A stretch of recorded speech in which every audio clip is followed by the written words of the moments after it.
Millennial check. If you know these places, you are a millennial. Number 1. Cine Leisure Atrium, the Instagram tree. Untold. Wait a minute, what happened to the Instagram tree? Well, where I'm standing on used to be the hill that the tree was on, and just like the tree, it's gone. In its place is Punggol's newest food centre and town centre, more than 30 years after the first HDBs were built here. But before Punggol became a town of crying babies and cheesy newlyweds, pigs used to rule this land. So let's look at this town's history and how it became the Punggol that you know today. Punggol is actually one of the oldest settlements in Singapore. In fact, it existed 200 years even before we were colonized by the British. Way before the Instagram tree, this used to be a rural district full of farms, mainly for pigs like you, who's probably lying down watching this right now. But sadly, the last pig farm was shut down in the 90s to give way to new pig farms. HDBs. Everyone knows the zoo in Mandai, but did you know that Singapore's first ever zoo was located right here? Founded in 1928 by a wealthy trader Basapa, the zoo was home to 200 animals and 2,000 birds. The zoo, however, came to a tragic end during World War II when the British killed all the animals and freed the birds to use this land as a defensive ground against the Japanese. Basapa died of a broken heart in 1943, shortly after the death of his beloved animals. If that's not ghosts, I don't know what is. After the war, life slowly returned to normal despite this being one of the sites of the Suk Ching massacre. Punggol became everything you would go to Phuket for. Seafood restaurants by the waterfront, beaches and water sport activities. Soon, Punggol became a recreational hub for many, and people came here for fishing, water sport events, and you could even find the largest boat tails in Singapore. However, Punggol was about to enter her next era, and things were about to change yet again. The Great Reclamation was here and Punggol was not spared. Remember, we talked about this in Season 1.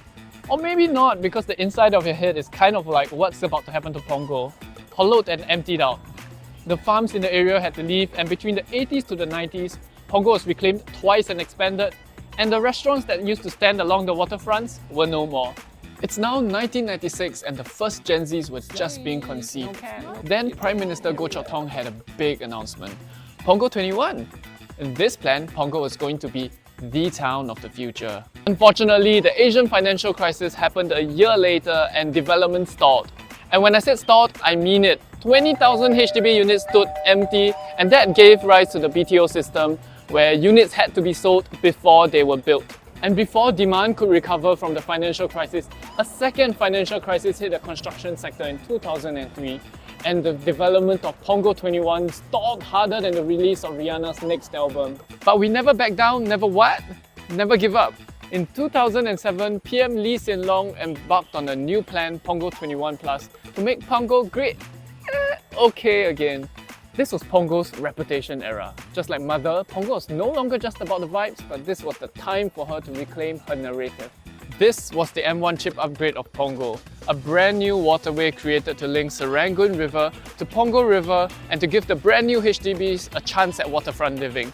And blocks were terraced to give as many units as possible a waterway view. Stonks.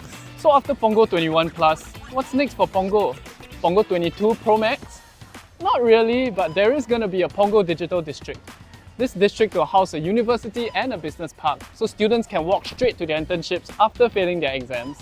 Punggol has evolved more times than some politicians have changed political affiliations, and the farmlands of the 50s and the grass fields of the 2000s were no more.